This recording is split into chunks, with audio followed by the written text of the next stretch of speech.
right, hello.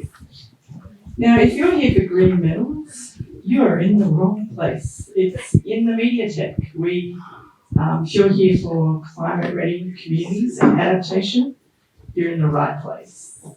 We were more popular than green metals, I'm being told. So I think we should say that if you're in the green metals one, you are still in the right place. It's fine. We can talk about it. Totally welcome.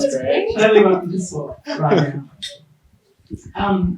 Thank you so much for coming along to this session. I want to open by acknowledging the Ngunnawal and Ngambri people, and also the incredible knowledge that our First Nations people bring on climate adaptation, climate risk, climate everything. There's a long history of First Nations groups self-organising in response to disasters. We saw amazing examples of that in Lismore with the Koori Mail, who organised food and rescues and all kinds of things for their community. Also in the Kimberley, the Women's Centre there was serving not only the First Nations community, but all of the community in a huge disaster there. And just to acknowledge the leadership and sciences and intelligence that First Nations people are bringing to this issue, particularly our sister up here, Arabella, a co-author of the Bundjalung Nation Flood Inquiry submission, which is very much worth a read, with incredible suggestions for all kinds of practical solutions grounded in knowledge of country and in deep connection to community.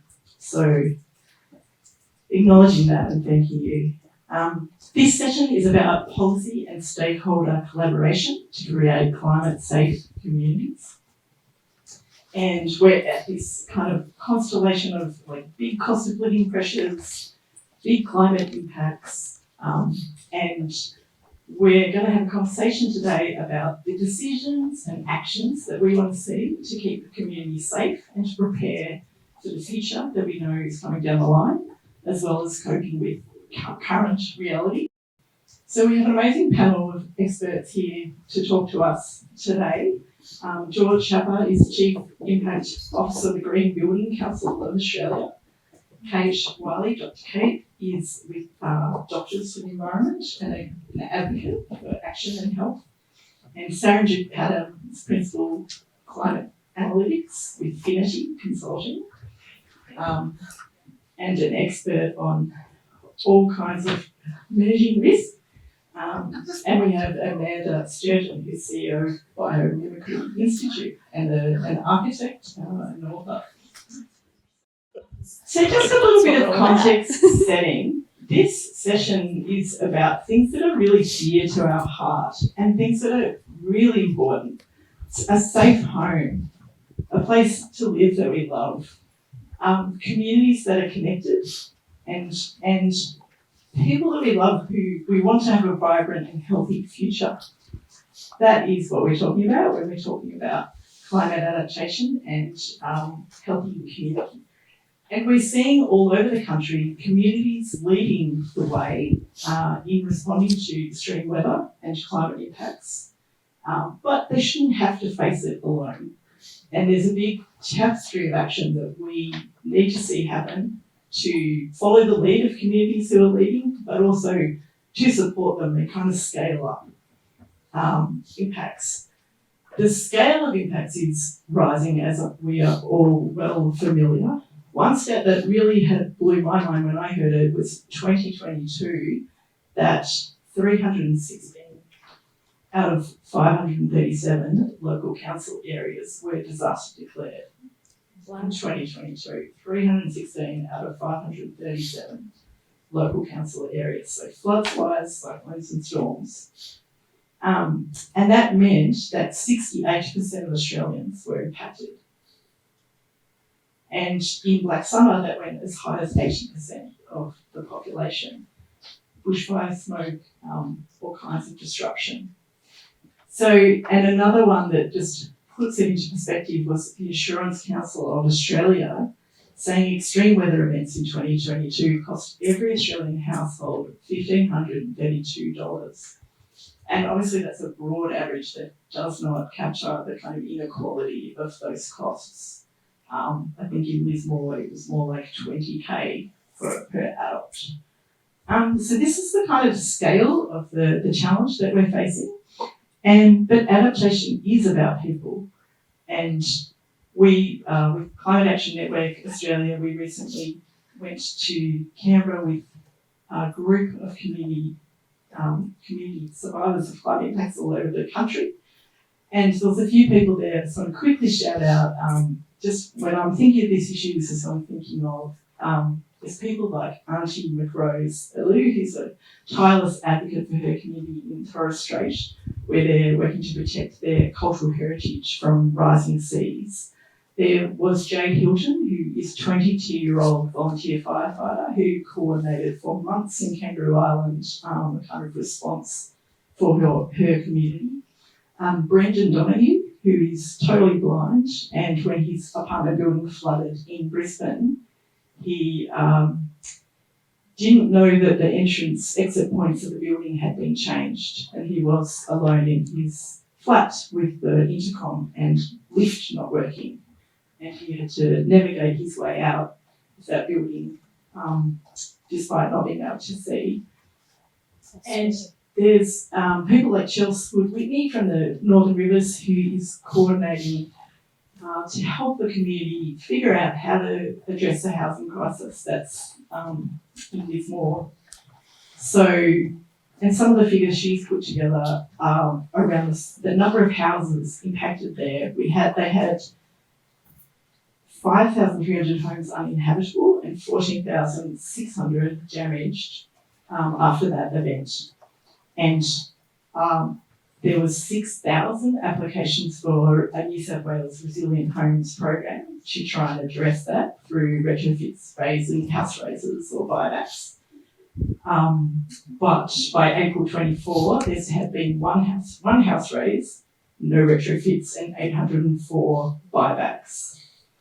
So what we need here is a step change in the kind of scale and speed and solidarity of responses on adaptation, so that we can build on like really deep leadership from communities, also deep and sophisticated knowledge from different sectors and from research and academics, where there is significant expertise. But how do we turn that into the kind of scale of funding that we need, the kind of smart decisions that we need, the actions that we want to see, and underpinned by principles of looking after what we really value, right? So there's a few policy processes that are underway at the moment with the federal government. There's a national adaptation plan that we're going to expect to see later in the year. There's some reviews of disaster funding. And on the kind of collaboration front, we've got a new collaborative campaign in the Renew Australia for All campaign, which I believe is being launched tomorrow, where there is a large group of different kinds of organisations collaborating on a big federal ask for a bunch of things, including climate resilient communities and getting homes set up for the future. So that's just a bit of scene setting, I guess, where we're at. Big challenges, a lot of leadership from a lot of places, but a real need to step that up and really scale that up. And so what we're going to do now is go to a few of our experts on buildings and health and collaboration and risk, and hear about it from your point of view. I'm going to go out of order here and go to Dr. Kate first. If you've got a microphone there. So I have a microphone. Excellent. Dr. Kate Wylie is a GP and Executive Director of Doctors for the Environment Australia, which is advocacy on health and climate and protecting people from pollution, protecting biodiversity. And yeah, been doing incredible campaign work. Throw to you for your take on the challenges and opportunities in this space. Good on you, Kathryn. Thanks so much for that introduction. And hello, everybody. Very exciting to be here at the Better Futures Forum. I first acknowledge that we are on Ngunnawal land and that sovereignty was never ceded, and I offer my respects to the Ngunnawal people and to First Nations people here today. I also want to acknowledge the planetary health emergency.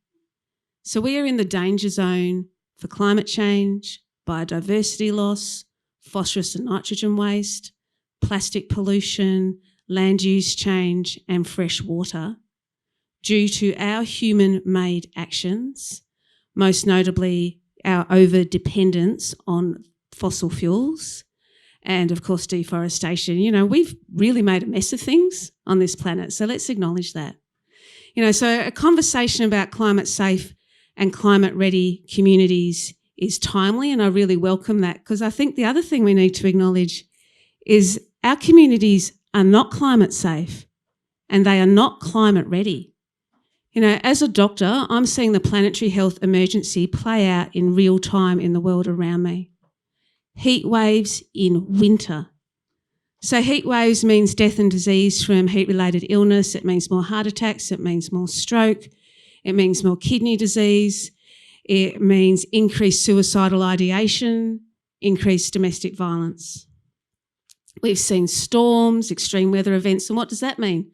Power outages, injuries, loss of ability to provide health care, loss of access to resources, infrastructure loss, and fear. I keep hearing stories about young people being scared of the rain, and I think that's an absolutely awful thing to think about. You know, and of course it means rising cost of living, and I don't think we're having the conversation about how much climate change impacts on food and water insecurity and what that means for cost of living anywhere near enough. So, you know, lots of work ahead of us to do, lots to be done. And, you know, here we are in the decisive decade for climate action, and let's acknowledge that it is getting away from us. It's true, right? So, you know, fortunately there's policy out there, and there's good policy, right? So National Health and Climate Strategy released at COP28 last December by Assistant Minister Health Carney. Jed Carney, sorry, I got a name wrong. A big positive step. And that's got 4 key objectives in it: climate resilience, emissions reduction, international collaboration, and the thing that's relevant in this room, health in all policies. Trying to put health at the centre of things, breaking down the siloed thinking that is really getting in the way of us solving this wicked problem that is the climate crisis. And, you know, it looks at quite a few things. I'm just going to get to my next page of notes. It looks at tackling heat, so looking at urban planning, you know, more blue and green spaces, looking at our buildings, insulation design, not having black roofs. My God, what a pet hate that is. Having heat action plans and warning systems. It looks at air pollution and getting gas out of the home. It's bad for asthma, by the way. Insulation from bushfires. Producing our electricity not from renewables because of the local pollution when we extract coal and gas.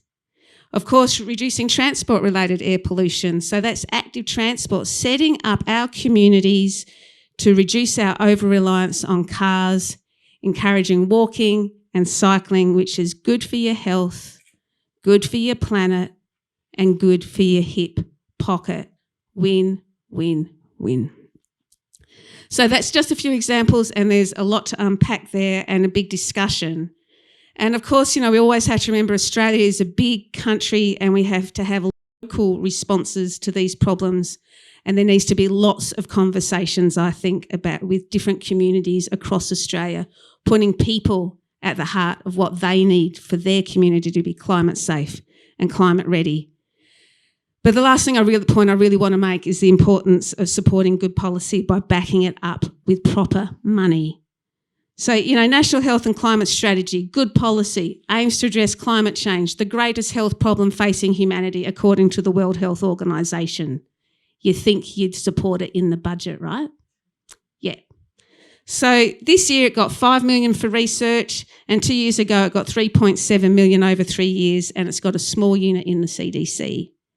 But this is a drop in the ocean of the $146.1 billion in the health and aged care budget for this financial year. It's less than 0.1/1000% for the greatest health problem facing humanity.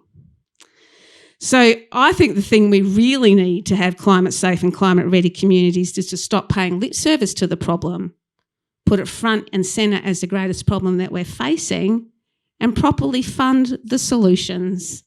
And of course, the last thing, right? We've got to stop burning fossil fuels. All right, that's me. Thank you so much. Okay. I'll throw to you now, George Chapa, a Chief Impact Officer for the Green Building Council of Australia.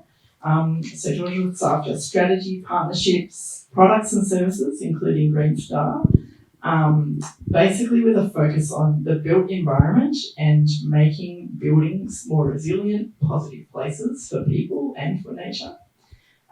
George is on a bunch of technical working groups, which are too many to mention. But I'll throw to you from your point of view, the big challenges and opportunities here.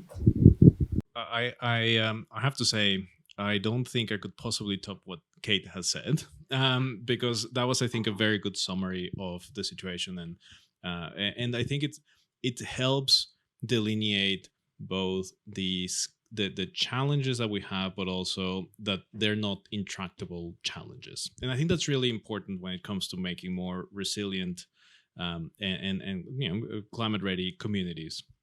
Out of pretty much every other sector in the economy, the building sector is the one that we can actually do something about today.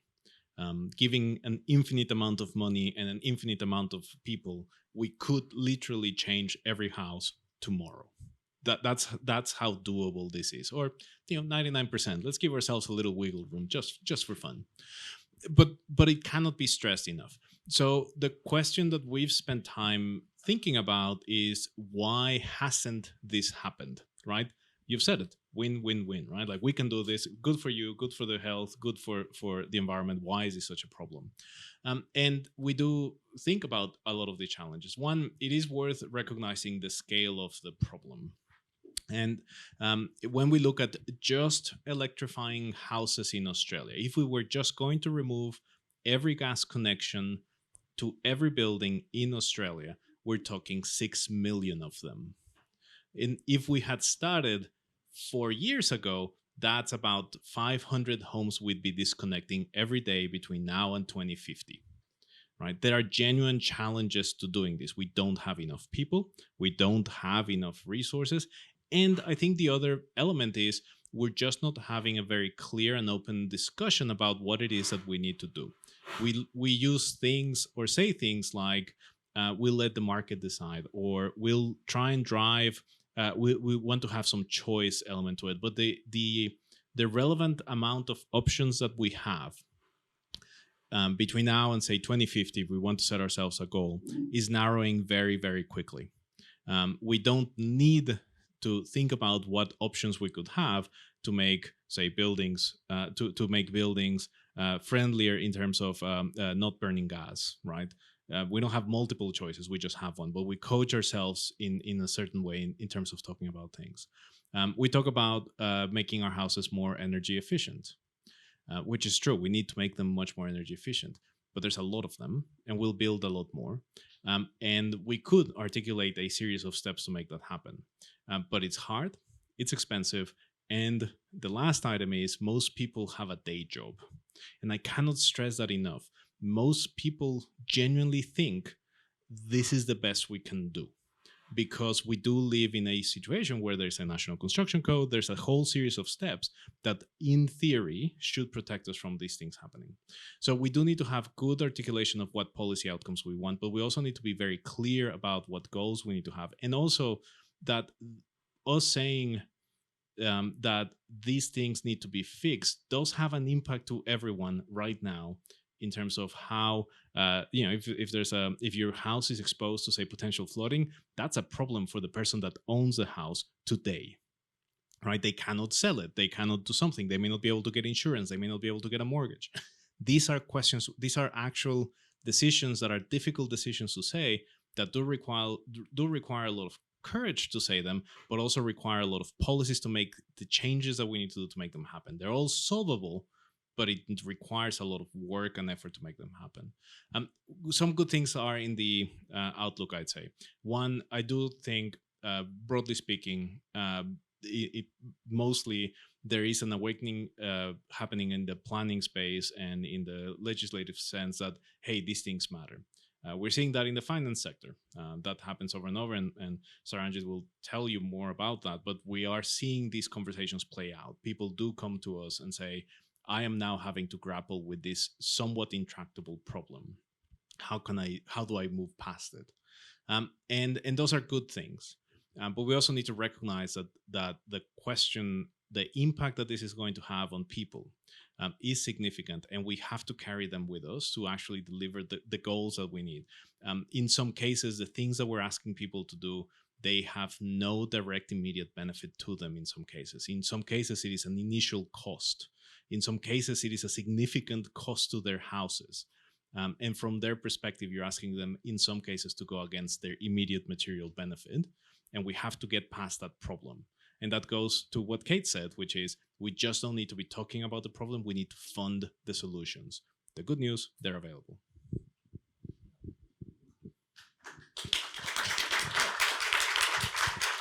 She deserved the applause. I'm just riffing here. It's fine. Yeah. Yeah. So, Sharanjit, Paddam, I'm going to throw to you now. So, you are a climate analytics principal with Finity Consulting, an actuary with 30 years experience in advising on risk assessment strategy.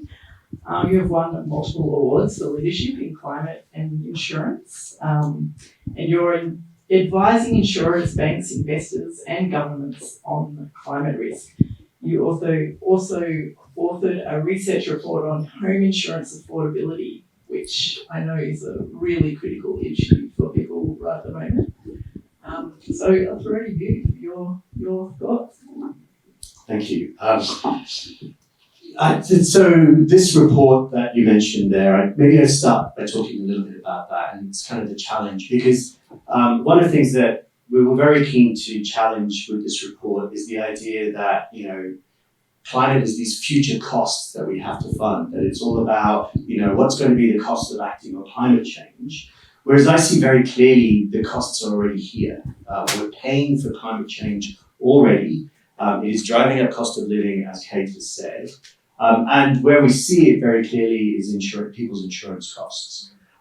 So the report that we released last week is the third in the series, and it estimated that 1.6 million Australian households are facing insurance costs today that are more than a month's worth of gross household income. So that's a 12th of your annual salary before tax, before anything else, just to insure your house. And 1.6 million Australians are in that position today. It's not tomorrow, not climate change, not whatever degrees temperature rise. That's where we are right now. That is a lot of insurance premiums that are effectively not being covered, because I doubt those people are buying it. And we're estimating that's 7 billion worth of disaster costs that could happen if there were disasters every year. When I'm feeling cheeky, I say, this is it's not carbon tax, but it's sort of us paying for all the emissions that we've had. You're now paying for that out of your insurance today. And the scarier thing with this report is that that's the number today. So it's about 15% of the houses we have in Australia. Last year we did the same thing, and it was 12%. It was 1.2 million. So it's grown by 30%. The number of people who have been excluded from affordable insurance in just 1 year is 30% growth rates.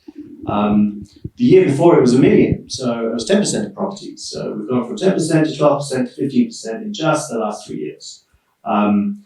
I try not to forecast this, but it's pretty obvious that this is going to carry on going in one direction right now. So the time for action is now. This isn't a future thing. We already know temperatures are very close to 1.5 degrees rising. These are the effects. We're already feeling them. And just to cover this point off, one of the things we do in our report is say, well, is this just the insurers gouging? It's a really good question, and we looked at it in very careful detail. And yes, insurers are making profits, but they're not making them in home insurance. In fact, for the last 5 years, in the Australian home insurance markets, insurers have lost money every year as a market as a whole. So they're not gouging, they're losing money, and some of them are trying to walk away from this because they know the problem. The other thing is, 2 years ago when we did our first report, we also looked at who are these people who can't afford insurance? Because there's two things. One is either the risk is really high and you're paying very high premium for that, and that's certainly true, or there are people with lower incomes. But we've set up the system in such a way that we take our most vulnerable people from a socioeconomic perspective, and we go and put them in our most vulnerable houses from a disaster perspective. And we kind of knew that was happening, and that was the reason. One of the things we did the first report was because we wanted to say, who are these people? Who is being affected? And climate change is incredibly discriminatory. It doesn't hit everybody equally or blindly. It is very much single mothers, retirees, lower socioeconomic groups that will feel the pain far more than other groups that are okay today. So that was the kind of equity impact that we were very keen to bring out from this. What else can I say about this? So we also did some projections in the climate scenarios, and no one's going to be surprised when I say it is going to get worse, but I try not to talk about the climate scenarios because that's all about the future, whereas I think the problem is already here. And I really want to back Jorge when he says, we have the solutions to this, right? This is actually a problem we can solve right now. And so that's also one of the interesting things about this problem. Like, why aren't we solving it? We'll probably come back to that. But we do talk in the report about a range of solutions. So some of them about building standards. Can we actually build houses that can withstand the climate we're in? Because our building standards don't do that. They're not designed to do that. In fact, they're designed to protect people's lives, which is great, but you may have lost your livelihood at the same time, and they don't care about that. So that's one policy idea, which we're starting to see some action on, but it will take years before that comes through. Land use and planning, it's the same old thing. Can we stop bowing to the developers and building in flood zones and putting more and more people at risk? That's, I think, a very interesting one because in Sydney, where I live, out in the west, which is the middle of the flood zone, they're building new suburbs in flood zones, and all the immigrants, including my cousins from India who've come over, they go buy houses there, right? You go there and it's full of immigrants to Australia. And, they all have a belief that Australians would be crazy to put people in houses that, are subject to such high flood risk. Surely that's just the crazy stuff that happens that we're trying to get away from. And I have to explain to them, no, we do that here too. So that's maybe the policy solutions in there. And as Jorge is saying, we're starting to see councils really take that seriously. We're starting to see actions to try and improve them. Queensland has done an amazing job with the Brisbane floods and the kind of following that. How do we improve land use and planning? It'll take a while. There's also solutions around, some people, it's too late. There's nothing you can do, and they just have to move. And we are doing that, painful as it is. One of the things we also talk about in the paper this year is about the private sector. How can the private sector come to the table? There are people out there who can afford to improve their house. They can do all of that. And what we talk about is, catalyzing the money that's already there. We have at least 3 trillion in superannuation savings in Australia. Rather than investing that in fossil fuel companies, maybe they could invest it in safer housing and get returns for that, right? That's what I'd like my super to do. But the way that we've set things up, we've set this thing up called the Australian Sustainable Finance Taxonomy, which is basically what's the good stuff that if you invest in is good for climate action and good for the nature and all these things. But the only thing we've put in there so far, only things that we're contemplating putting in there are climate mitigation, so emissions reductions things. Now, that's great. We need that, absolutely. That's the source of the problem. Let's keep that down. But we also have this other problem of people living in unsafe homes. Can we put adaptation in there as well? The Green Building Council have done some amazing work on how to build resilient homes. Can we make it so that investors can fund that type of work? There's another group called the Resilient Building Council Australia who've done some amazing work in how to retrofit homes to make them resilient. Can we fund people getting loans from banks in order to do that? So it's a bit techy, it's a bit financy, but we need the taxonomy to have climate adaptation in it. And that's kind of our next push from a policy perspective. Thank you. Thank you so much. You're really starting to get into some of those solutions, which I'm keen to dig into more. But first, I'll just introduce Amanda Sturgeon, who is CEO of the Biomimicry Institute. So it is an ecosystem of innovators, educators, change makers, focused on working in harmony with nature and natural systems. Amanda is an award-winning architect, an author, and a non-profit leader on how people, buildings, cities, and nature are connected. She authored the book Creating Biophilic Buildings and also has an essay in the wonderful anthology All We Can Save. So Amanda, over to you. Thank you. I've worked in the trenches of buildings and communities, created standards for creating living communities, health and wellness standards in buildings for 25 years. And about 10 years ago, I realized that none of that was really making any difference. So and I started to ask why. And I ran a certification program for buildings. We're seeing hundreds of buildings and communities coming through and sort of analysing what was really not, why were they not moving really the needle? Why was it such a struggle? And my conclusion was because fundamentally our relationship with the natural world and what we consume is broken. And while there are lots of great solutions for us to make people healthier, the reason I think we don't implement them is because we are in a pattern of complete overconsumption to the point where our natural systems have collapsed and are continuing to collapse. And that's been quite deliberate. There's a great podcast series on outrage and optimism, if you follow that, around the 3-part on nature that sort of tracks how systemically our separation from nature has been and how deliberate it has been over the last 100 and so years. We could not have had an industrial revolution without separating us from indigenous wisdom, without separating us from the connection to natural systems. We had to think of ourselves as superior, independent to nature, and that it was there for us to pillage, consume infinitely, which we have done quite successfully.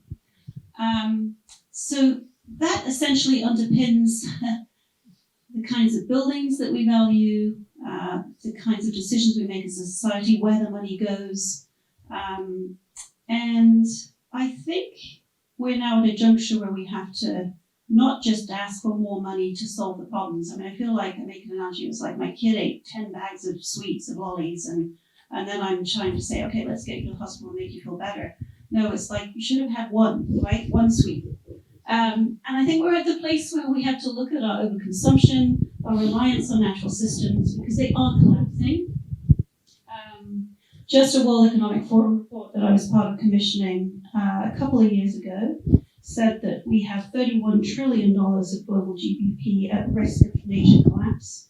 We're likely to see, this was 2 years ago, industrial sectors at risk of disruption would be supply chain transport, already happening, energy and utilities, already happening, retail consumer goods. And now we see even in Australia, you can't get antibiotics, right? The construction materials have slowed down in terms of being accessed. So this is happening, like many of you have said, but this is happening actually at a catastrophic level that we're already living within. So I think the solutions are around us repairing fundamentally the relationship to nature. So we cannot have human health if we don't have living system health, if we don't have nature health. We cannot focus on one of those versus the other. We have to think of those as connected. And we have to turn to our Indigenous leaders and communities with respect and with humility to say, we know that the traditional ecological knowledge has been there, especially in this country for 65,000 years. We have faced dips like this before that are still held in stories. But we are too egocentric to have the humility to go back and learn from our Indigenous elders and to stop focusing just on people and think about how we have to look at ourselves as part of an entire natural ecosystem. So about 10 years ago, I started to realize this, and I can tell you it's quite the different perspective you can get on almost every problem. You can start to see the systemic shift we need to make around our relationships. So we're not trying to just solve the symptoms. We're not trying to just throw money at it, because I don't think that will actually help. We're looking at how we shift our societal value system and behavior. So, I'm eager for us to look more systemically at the roots of the problem versus solve just the symptoms we see in front of us.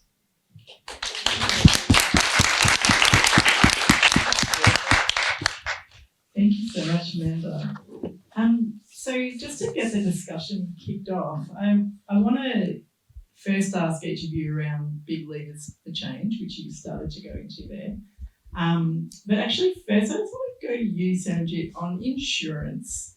Like that picture you painted of 10% and now 15% or whatever it was year on year, households unable to really afford that. What is, like, explain to me, like, I'm 10, like, what should we do with insurance, with home insurance? What is the solution then? Yes. So insurance is about putting a price on a risk, right? And if you want the price to come down, you have to bring the risk down. So, and this is the thing that is the kind of hard truth in all of this, that if we want to reduce insurance premiums, we have to reduce the risks of floods, reduce the risks of bushfires and all that. But what we're doing at the moment is increasing all those risks through greenhouse gas emissions leading to higher temperatures, which are driving on that.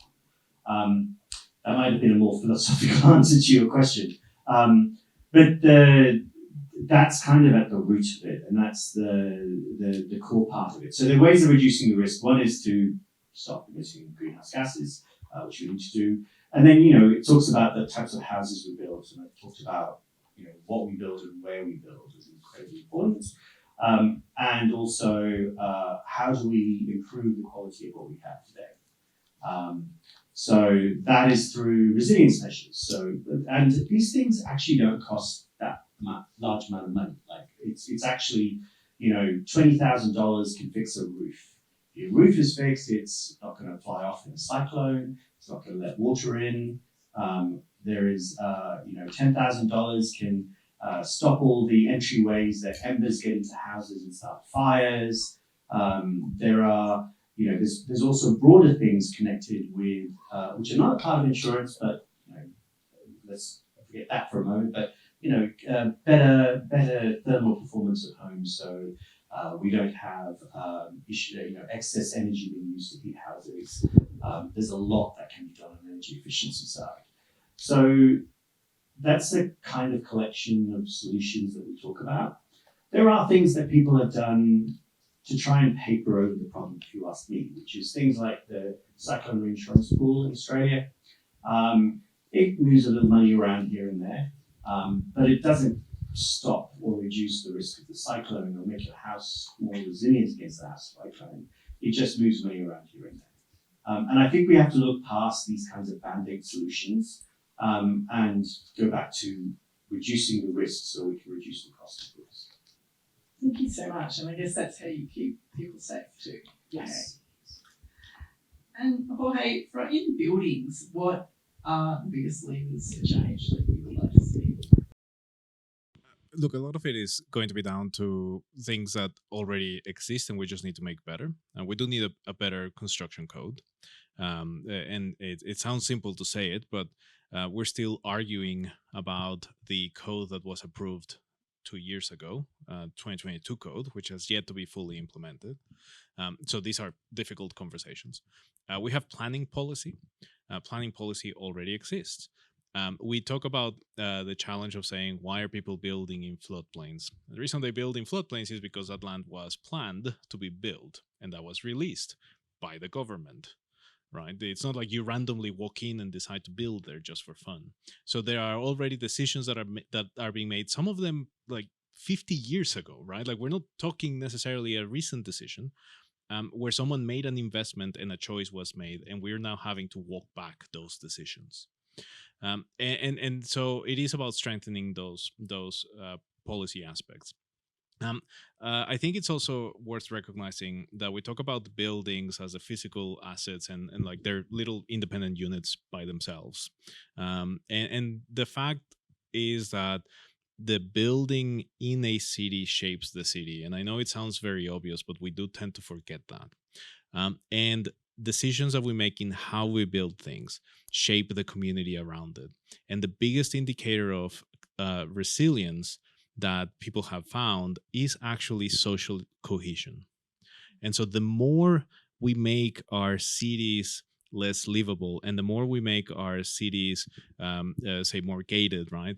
The more that the city itself makes you not want to go there, means that the people in there have less trust in the neighbors, which means that there is less social cohesion, which means when something does happen, or if we want to prevent something from happening, there's less trust amongst all of us, which means we can't make things happen.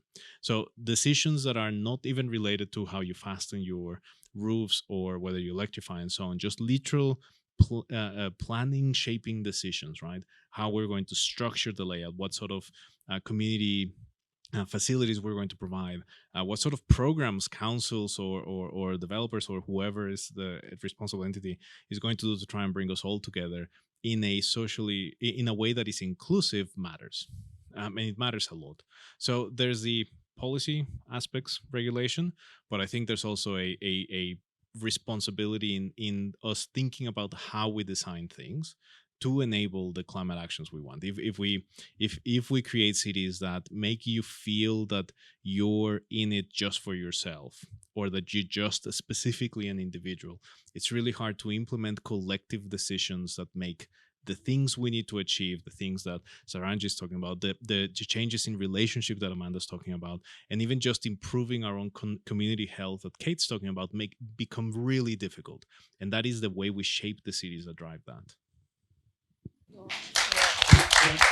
Can I just say, there's when you were talking about overconsumption and that kind of world, I think the current way the National Construction Code is done is a really good illustration of that, because the only thing effectively the National Construction Code cares about is how much it costs to build your house. You want to build the cheapest houses possible. That doesn't flood, doesn't fall down, and you don't get electrocuted in. That's it. That's the only things they care about. That's the only thing they care about. So whenever we will have tried to go back and say, well, can we make sure that it doesn't fall over? All these types of resilience. Can we make sure it's energy efficient? Can we make sure it's a healthy house to live in? No, because that's going to cost too much. And that's embedded in the system, the decision making, and all of that. It's for me, it's a real illustration, perhaps what you might be alluding to in like this overconsumption thing. Like the only thing we want is the cheapest, nastiest possible thing, and we'll forget about the extra costs that come down the line in health costs, community social cohesion, in insurance costs, and everything else. And we need longer thinking and being part of a system to break that kind of stranglehold. Yeah, and if I can add on to that, I think we also, only see houses as something that is a short-term, well, it's financial gain first. How can someone make a profit on it? That's the major decision maker in housing. The second thing is, under the guise right now of how do we house as many people as possible, but there is actually nothing in there that's about how do we build the right house in the right place that's in relationship to that place. That is nowhere near a criteria. In fact, in pretty much any development, if you started to bring that into conversation, it would be like, that's just not economically feasible. So I think in terms of change for me, we have to go much further up the chain than one house, or even just looking at buildings. I spent a lot of my career just looking at buildings, but I'm now convinced that's not the lever point. I think it's to go back a few steps in terms of land use and having a comprehensive land use policy across Australia that really does limit what we can build, where we can build in a very clear way. And that doesn't necessarily require that we have to throw money at it. I think if we throw money at it, we could actually be doing the wrong thing because there's no comprehensive plan around how we should be using land, relating to land, or even what we should be valuing in this country. And I guess the second thing that does give me hope, and I'm very surprised about this, is the Task Force on Nature Financial Disclosures starting to bring in that nature has a value. Now, it's through a risk portfolio, which I'm not crazy about. I wish that we could just value nature for things like it gives us clean air and essentially it allows us to live on the planet, which we're kind of screwing up. But, that's a lever point at least, and I am optimistic that it hopefully could get us to a place where we're like, oh crap, now what? And we start to reshape the way that we live on the planet. Thank you, Amanda. And Kate, I want to go to you on the biggest levers for change from your point of view in health.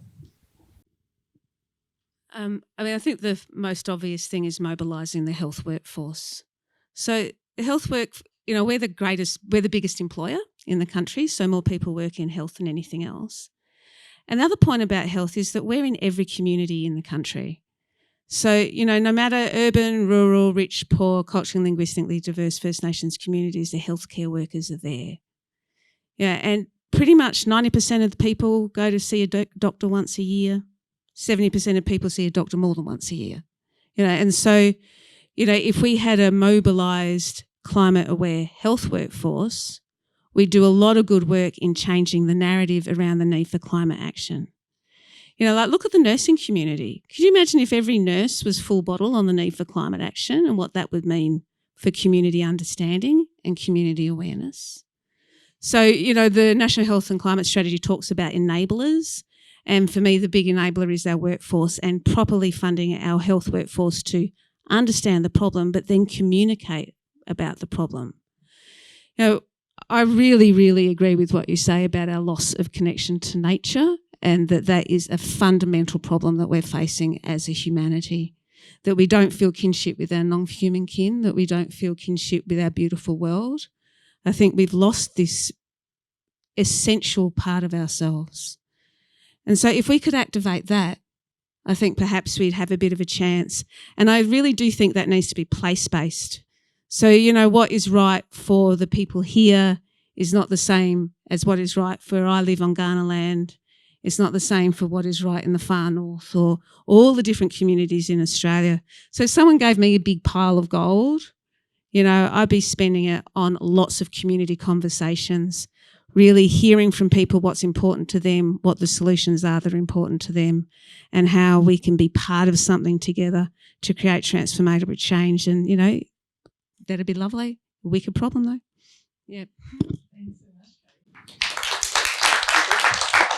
So I want to throw to the audience now, and what we might do is, before just going straight to questions, just want you to turn to your neighbour in pairs or threes and just share, I guess, your biggest kind of insights, takeaways so far from this session and your biggest questions. So we'll start off with just a small group or a pair conversation, your insights so far and some big questions that you have. So I'll just give you a few minutes to do that. All right. Hi. My name is Khalid. I'm from the Small Giants Academy. I think I'm just overwhelmed, as I'm sure everyone here is. But how do I set the context? So I have lots of questions. I was just sharing. I'm just gobsmacked because I have spent the last 16 or 17 years working in mainstream media in Pakistan and in conversation around raising climate awareness, climate crisis.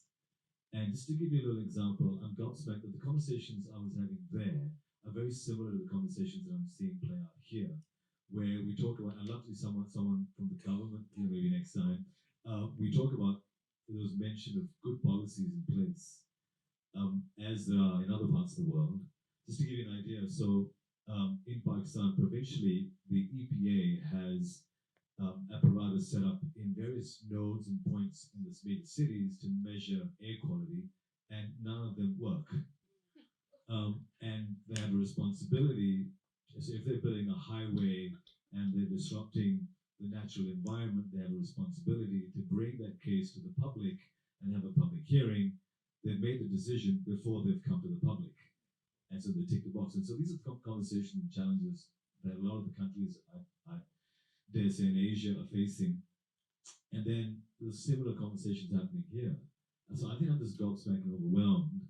And I guess the question is, and there's a question for anyone really in the panel, there's good policy in place.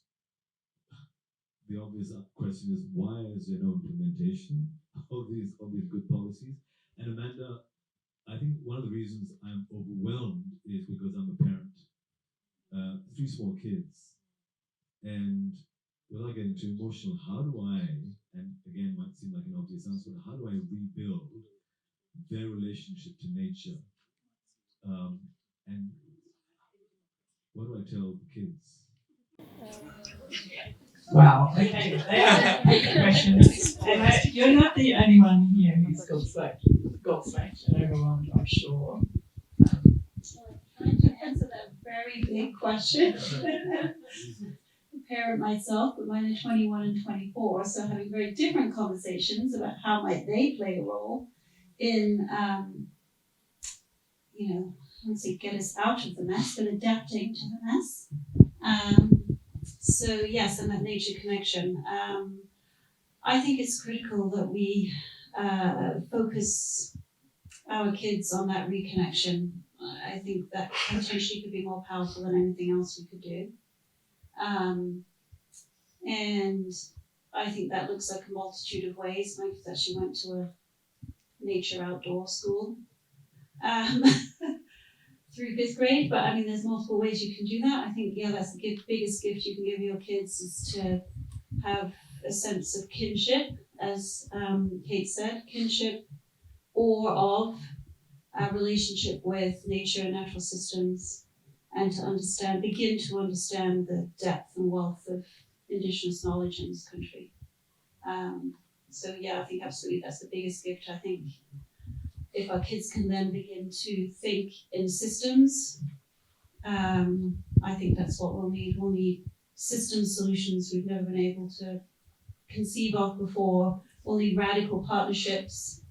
We'll need cross-sectoral thinking to, I think, adapt to the new environment. And I think nature actually shows us all of that and how that works pretty well. You only have to, Victor from Fire Sticks was in a session, forum that I did earlier around hazard reduction, and he said, nature's waiting to teach us. We just got to wake up and look. And I guess that's core to the work that I do in the Biomimicry Institute, is about, us learning from the brilliance and beauty of nature. And I think a kid actually understands that probably more. I think it's more a process of they understand it naturally and we kind of squeeze it out of them as they get older. I've got a couple of little responses to that. Why all these solutions are out there and why aren't they happening? State capture. Both major parties collect a whole heap, take donations from the fossil fuel industry. We're expanding gas in this country. We're opening coal mines. State capture. And that's a disgusting thing. It's completely unethical and we should all be mad as hell. I know I am. The other thing is we have weaponised denial. We have media that is quite happy to push out all these stories that, we read with a very sceptical eye, know that they are quite happy to propagate complete BS, to continue to, run things basically. People with power don't like to see power. And I think that's our fundamental problem. Power corrupts always. When it comes to, how do you encourage your kids to be, and, what do you say to your child? I think, is kind of where you're going with that, and I think We all feel that, right? And it's not just if, not everybody has children, but it's to all children, and to all of us. What do you say?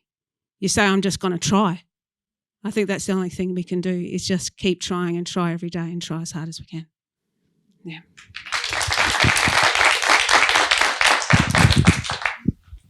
So as an actuary, I suffer from a mental illness. You do? It's very common in my profession. Yeah. Which is that, if I look at the facts, if I do a rigorous analysis and provide evidence base, that people will change their mind, right? So,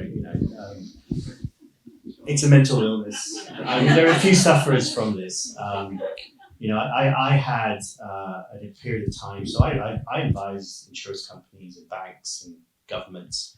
Governments are getting much better, actually, I will say this. But, the crux of my saying is that, you're also affected by this.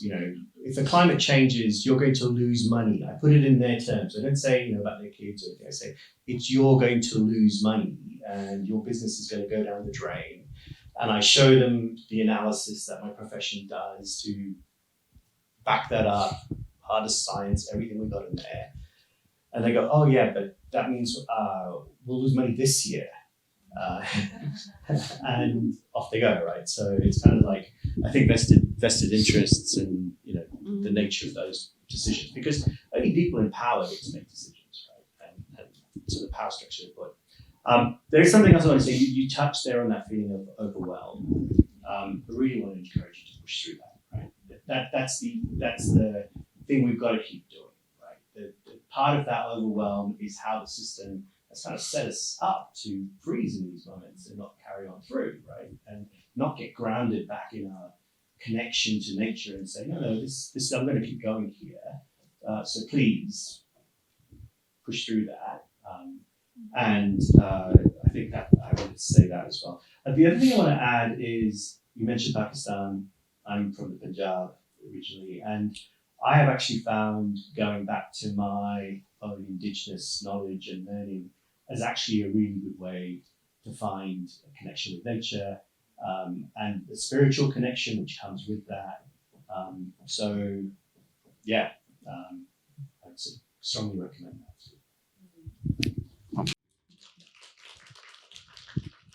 I'll just add, because that was a great question, I think. Good job. I don't have kids, so I will admit that that's a little bit different in terms of my perspective for me. But I did want to latch on to the first part of your question, which is, you see these policies and you're like, I've heard about them for 12 years, right? Like, come on. I've been in the job in GBCA for 17 years. And there's been a lot of times where we do sometimes feel if it would just be easier to switch jobs and make a lot of money somewhere else. But ultimately, I think this is the really big thing that I've learned. Policy change is hard. It is designed to be hard for good reasons and bad reasons, right? And it is hard. And to paraphrase Mark Twain, and I say this a lot, right? Changing policy and changing legislation and changing all of this stuff takes a long time, and then it happens suddenly, right? It does, and I've seen it over and over again. And we bang our heads against the wall, and at some point, something changes that makes things happen. We saw it in the ACT in 2022. Here in Canberra, you could build a new house and you could have all the guys you wanted. Try and do that today. You cannot. Right? Why? Things change. And decades of work, and some people who were adventurous and trying to drive change managed to push through enough that regulation changed. We see the same thing in Victoria. If you'd asked me in 2016, and let's see if there's any energy wonks around here. What was the expected amount of renewable electricity in the grid in 2016 by 2030, right? So in 2016, we were making predictions for Australia that in 2030 we'd have what percentage of renewable electricity penetration? Does anyone know? 30%. What will it be very likely, or very likely, what will it be now? 72%. What changed? We got through. Pricing, we got through. It happened. Policy change happened. And let's not forget, all of that happened under probably the most conservative government we've ever had in the federal space, right? And it happened. The biggest change in construction code for commercial buildings in terms of energy efficiency happened in 2019 under a federal conservative government, right? It happened, and we can make it happen. And so when you say, I can be overwhelmed and why things aren't changing, they are changing. They just take a ton of time, and they can change. The thing that we're bad at as a movement is two things. One, sometimes we think that sometimes we don't realize how long and how difficult it is to make the changes. We really don't. We expect things to change because we have the evidence, right? I mean, hang on. Like, if I electrify a house, I will save you $5,000. So, like, what are you, a moron? Like, come on. And you don't realize that there's intractable problems with that we have to solve and we have to get through, and it takes a lot of time. The second thing we're terrible at is once we win, we walk away. And we do it over and over again. That's why we cannot sometimes get these policies to stick. And we have to keep remembering ourselves that just as difficult as it was to introduce them, it is just as hard to keep them going. We need to support the people that have made these things happen, because it's very easy for these things to get taken away. Because on the other side of the aisle, there's a series of people who have other incentives in their minds that they may not be evil, or they may be. I don't care. They have other incentives there, and we just need to think about that over and over again. So again, to go back to your first question is, do you despair? Do you feel overwhelmed? No, because these are problems we can solve. They just take time. And once we do, we just have to keep at it. Thank you so much, Jorge. We've got another question.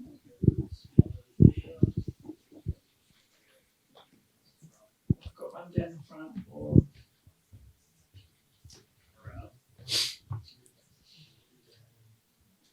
Thank you. Carly from Weller. I was interested, I'm just trying to frame the question, but I've been hearing a lot about how can we change our energy use, but it's still very much with this idea of single use. So instead of that idea of I need solar panels, or I need to change from gas to electricity, what about this more community approach to shared resources, or shared utilities, or shared buildings, or, you know, do we all need to have a big smart TV? Do we all, you know, we used to go to the cinema. Do we all need to be able to work from home? We used to go to offices. Do we all need to have, it feels like we're all becoming so self-orientated and self-driven for, you know, continual consumption, to your point. How do we change the way that we're actually doing community?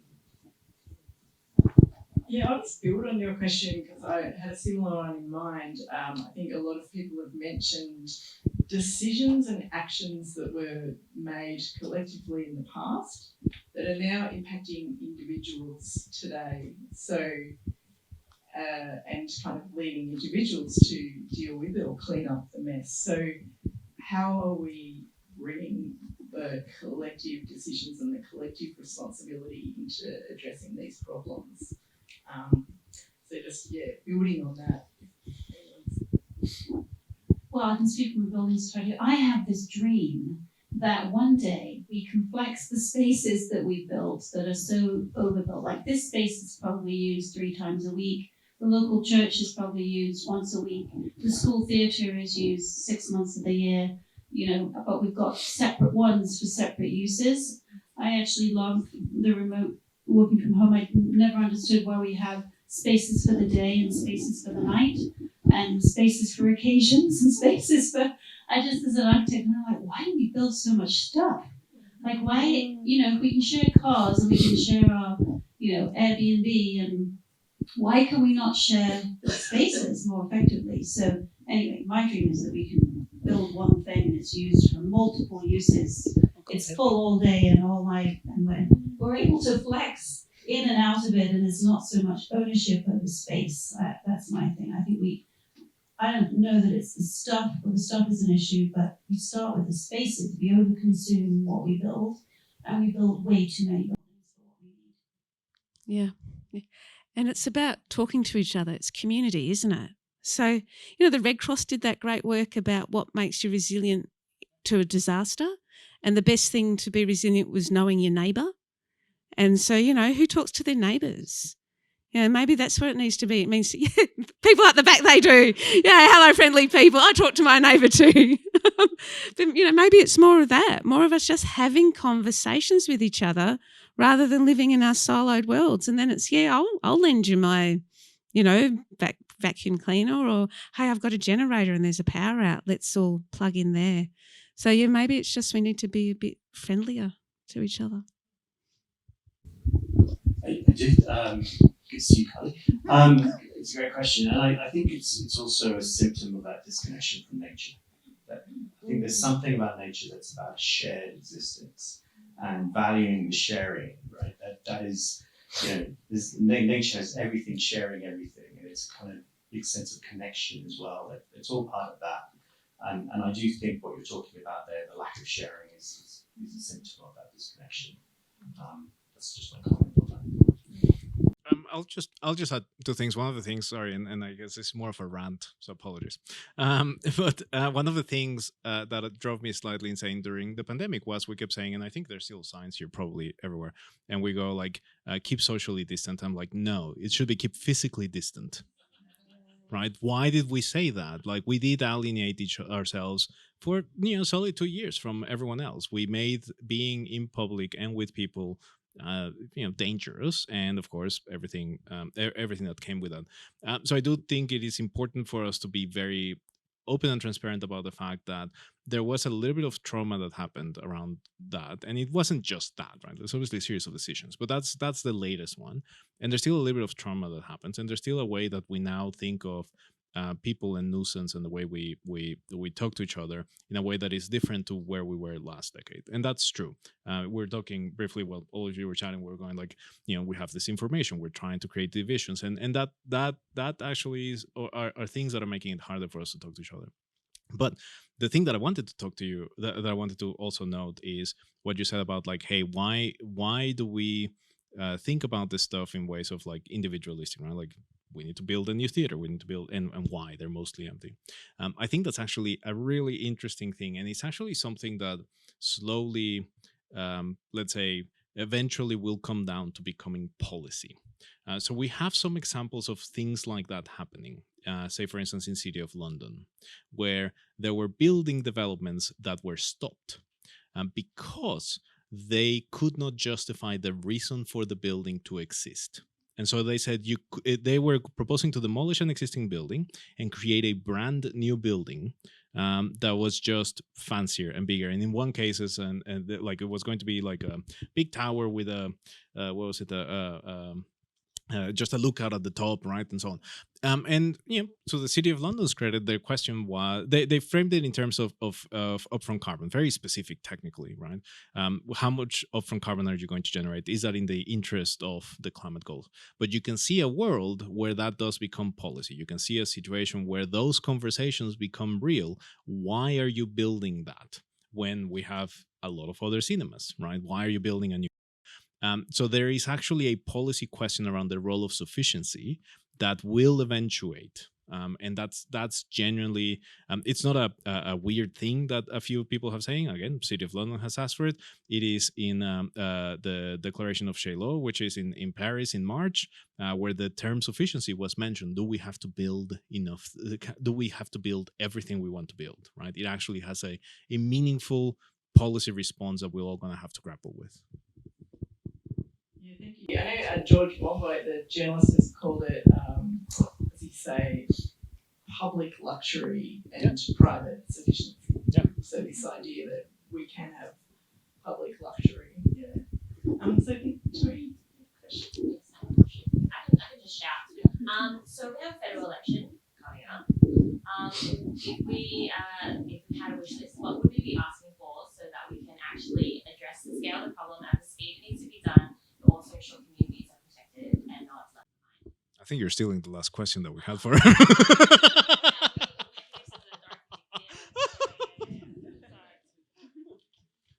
I guess now I have to say that, right? I have to start. Great question. To be honest, I don't think, and I'm going to be honest with you, there isn't a one thing. There is a whole series of. Oh, look, no, I mean, like I work for an advocacy, not for profit. Like I have books of them. But there are a series of asks that we can consistently say. We do here talk a lot about new buildings for obvious reasons because they're, to be honest, from a policy setting, easy. They're the right intervention points. We haven't spoken probably enough about the fact that we do have 9 million existing buildings right now in Australia, all of them that have some level of either climate mitigation needs or climate adaptation needs, or worse, both. So we do genuinely need to have a good conversation about how to solve it. We everything that everyone here has said is very true, in that we need to change, in some cases, models of thinkings and ways of approaching things and relationships with our natural elements in our community. But also, we do need a lot of money to electrify buildings, right? Like that is actually true. We do need a lot of monies because there are people who are now exposed to a changing climate in homes that were unquestionably not designed to do. I mean, I was talking to, we're talking in the city of Sydney and the Sydney region. They have a policy group, which is the better what's it called, Urban Heat Task Force. And one thing they said was like, we keep getting parks from planners or developers and so on, and there's no shade, right? Why is there no shade? Yeah, exactly. Like anywhere in Australia. Have you been anywhere in Australia? Like I've been to Australia. It's hot. But it's hot in Canberra. Have you been here in August? Sorry, in December. Sorry, I was. This is very stupid. Sorry, we've gone off the rails here. But I come from Mexico, and in my mind, it's still summer in August. Okay, but I think it's important. So there is actually a fair bit of policies, but there is that there is no easy one. But I do right now probably despair more about the fact that we do have a reasonably short amount of time to make a lot of changes, and it does take decisive action. But again, we know what to do. We just need to implement them. So yeah. All right, thank you. My answers are like the big macro answers, stop any new coal, oil and gas. Stop subsidising the fossil fuel industry. Let's have a fossil ad ban. How is it that we're allowed to advertise gas when we know how dangerous it is? These big things, because that's the fundamental, right? I mean, the thing that's really going to make our communities climate safe and climate ready is arresting global warming. And what's causing that? Coal, oil and gas. And so, it has to come back to that for me, and stopping deforestation, really. And, the next election is going to be around cost of living. Everyone's saying, yeah, cost of living. And so costly climate chaos. Climate change is costing us a lot of money. Climate change is rising costs for all of us in this community, our insurance, et cetera, et cetera. So let's bring it back to that, make sure that we're having that conversation at the next election. The last election was meant to be the climate election, and now it's like climate's just gone off the radar. So we need to bring it back into this conversation, make sure that's what we talk about every time. Yeah. It's a hard job following Kate every time. I know, it's just so unfair. So I want to go back to Carly's question earlier about doing it alone, and I think, and also Jorge's kind of thing about how do you drive policy change, right? And the thing I have learnt that I think is the most effective is to drive change. You need broad coalitions, right? It is the single that will always work is if you have broad coalitions of people working together, sharing the load of driving this change. Like, I know I'm very much in the financial services industry and I work with insurers, but that's never going to work. Like, I need to work with Jorge on how do we build better houses, right? Like, so I think the first most important thing, which is a kind of systems question, is let's collaborate. And I don't mean that in a nice, fluffy way. Like, let's get those policies, let's get a whole bunch of stakeholders behind it, because that's what changes policy. It's never a single users, it is broad things, and that's what scares the politicians to act, right? So that's number one. And this we're doing wonderful stuff here. The other one is a really, really specific thing, and I think you have to move between both thinking systemically and very specific tasks. So I'll do this. I think the government should fund the resilience and energy efficiency and all these programs for all social housing for Indigenous Australians. So we have social housing in New South Wales. It's the Aboriginal Housing Office. Frankly, they are probably our most terrible housing that we have in this country. And there are good reasons to do this. So number one, it's they don't have their own means to do it themselves. They're in social housing, low socioeconomic groups. But the other thing it does is it lays design work. It means we get practice.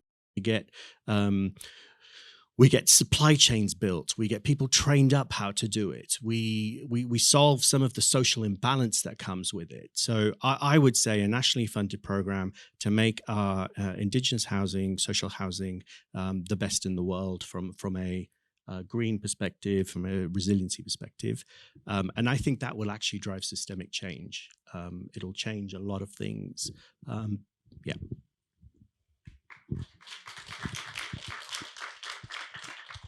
Well, I suppose it's no surprise that I would say I would like the next election to be the nature election.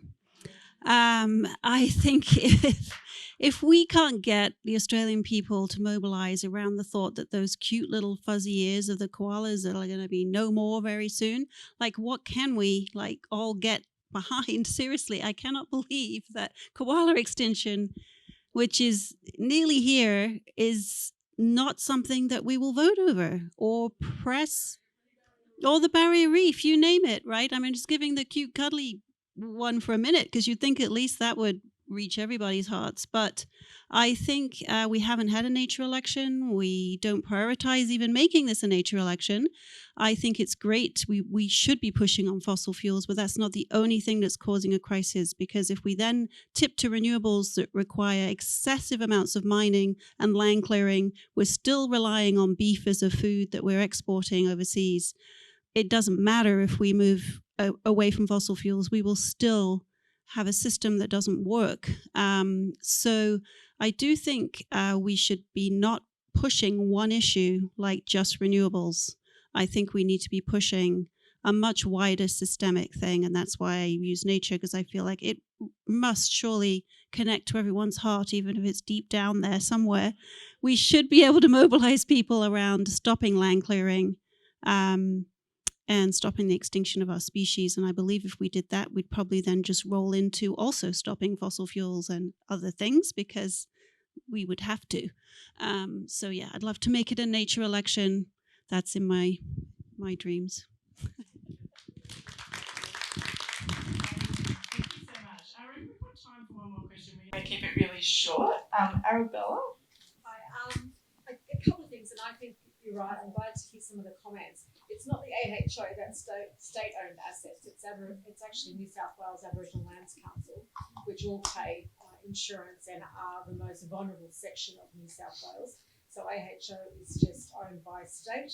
So they get the same retrofits and all of that as other areas do. It's New South Wales Aboriginal Lands Council, which is critical in climate. So I'd like, because it needs really us to litigate against the state to get underwriting effectively on those sorts of assets, which you never hear in those discussions. But in terms of a great point as to what we should be focused on, I am focused on, as a First Nations person, nature having its own living being status, its legal rights, its legal personhood. And I totally applaud your comments, because I'm here to say, as a First Nations person, you all have an intimate relationship with nature. You may have forgotten yourselves, but you do not need to do anything more other than plant, do every day at a very local level. Besides your actual jobs, we need to be more responsive and engaged with each other and actually action those things. And I was thinking about the Welcome to Country. We should be doing actions even as groups of people in a coalition as we come into these spaces. So, and actually demonstrating that. That is the answer to children. It's not education in a school, it's actually in your home. It's actually planting and becoming intimate with the environment in which you live. I am going to ask another question of the insurance person. If you knew about flooding in your family, I'm wondering whether there's coalitions actually planting in response to those floodplains and activism at a local level. That's something that I would like to see in the next round of the election as well. We all know we've got these floodplains, but we're lacking the ability to help people cope and do rapid planting to allow them to have some stability rather than just talk about the catastrophe. So my question is about those initial, intimate, local operation features of all of your positions. So I'd like to hear about, wake up tomorrow, what is your perfect local environment? I don't want to hear about your fancy jobs. I want to hear about the smarts and how they're applied to your community. That's my question. Yeah, I think I'll go back a little bit to what Jorge says about the decisions made in the past, and there's been this thing about resilience and the way we've built homes and the way we've treated rivers, where the idea is that this is the course of the river. And it's only allowed to stay in this course, and we will build walls, and we'll keep in its pathway. And of course, that's not what rivers do. Rivers flood. Floodplains are natural processes. They renew the land. They're a really powerful way of look. I think you might have mentioned it, but someone else mentioned it to me. Our approach to nature, particularly in resilience, is very colonial. It's very patriarchal. It's very, we're going to be there, and us men, because they're usually men, are going to build these levees to keep nature under control there, because that's where the solution lies, right? It's very like that, and even some of the solutions that are contemplated now. So I do think that we do need to switch. Like I talked about the systemic and the kind of very specific. So I think we need to switch for systemic thinking about dealing with flood that is much more about how do we live with the river, right? How do we live in those spaces that are designed to flood? And then there are very specific things. I'm not saying, I actually don't think the answer is don't build in flood zones, because, this is Australia. This is what our rain does. This is what our land does. Let's build houses. There's designs out there for floodable houses, right? Where all the ground is concrete, and then you just, hose it down after the flood and you move back in, right? And it's designed for that, right? And the way that the walls are built and all those sorts of things. There are ways for us to live with nature. We should prioritize those types of solutions rather than systemically thinking about it as the enemy that needs to be contained and controlled, which is a very colonial, patriarchal way of not relating to nature, right? I hope that's a good answer for you. Well, an acceptable answer for you is what I can give in the moment. I've got a really quick one. I live in a very dry land. Where I'm from, it's dry. So for me, my local solution, everyone has to have a water tank. Let's and get rid of all the cement so that we the water goes into the land. Harvest all our stormwater. Plant as many trees as we bloody well can, and all the time, garden. Try and grow as much of my food ourselves and all our neighbours, etc. Share it with each other. They're my things really. Follow a plant-rich diet. Reduce the amount of animal consumption that we've got. They're the quick ones. Yeah, I'm part of the Live in Coogee, the Sydney Coogee Community Garden, and we have planted about 100 different native trees, and also supporting Indigegro's Coastal Banksia growth program to try to plant more coastal banksias around the east coast of Sydney. It's amazing once you understand the local ecology, or how it happened to it, and then how it can be regenerated, how empowering it is to build community as well around that. Mm. Wow, that is a really wide-ranging session. We have gone from gobsmacked and overwhelmed through to many decisions and actions that can be taken to make smart decisions for climate-safe, climate-resilient communities. Thank you so much for sharing all your insights on buildings, on health, on risk, on connection to nature. The session has ended up in a grounded kind of place with that thinking on connection to nature and the insights we can take from that, the strength that we can take from that. I want to give a huge round of applause to our panel, to Jorge,